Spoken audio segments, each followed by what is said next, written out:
On fait les comptages. Oui, comptez, Mathieu. 3. Déclaration politique. Nous, députés nationaux, membres du groupe parlementaire Ensemble, seul groupe parlementaire de l'opposition à l'Assemblée nationale, après avoir suivi le forcing en cours par la majorité au pouvoir, coalition Union sacrée de la nation, pour changer la Constitution, en violation des articles 219 et 220, observons que l'examen et le vote de la proposition de loi fixant les conditions d'organisation du référendum en République démocratique du Congo n'est qu'une étape vers la réalisation de ce dessein macabre.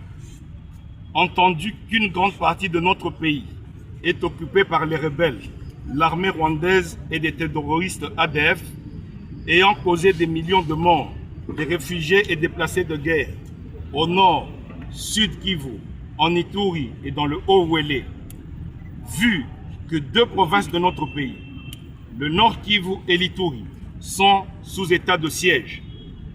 Attendu que l'objectif final de cette démarche est de changer le nombre et la durée des mandats du président de la République, ainsi que de réduire les compétences constitutionnelles des provinces afin de consacrer la dictature.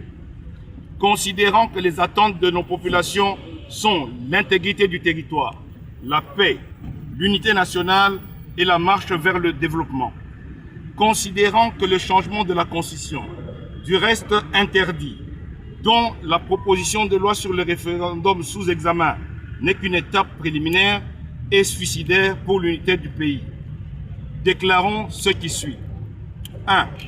Le groupe parlementaire Ensemble suspend sa participation aux travaux de l'Assemblée nationale relatifs à la proposition de loi fixant les conditions de l'organisation du référendum en RDC. 2. Le groupe parlementaire Ensemble, en sa qualité d'opposition institutionnelle, demande au président de la République, garant de la Constitution, d'arrêter ses initiatives à ce projet macabre et dangereux pour la survie de la nation. Eu égard à ce qui précède, le groupe parlementaire Ensemble considère la démarche en cours comme un complot ourdi contre la Constitution de la RDC et dénonce le risque de consécration de la balkanisation de notre pays. Le groupe parlementaire Ensemble laisse le régime du président Tshisekedi seul devant sa conscience et devant l'histoire pour assumer les conséquences qui découleraient de ces actes préparés en vue de violer la Constitution. Fait à Kinshasa le 27 mars 2026 pour le groupe parlementaire. Mwando Simba Kabulo, Christian, président.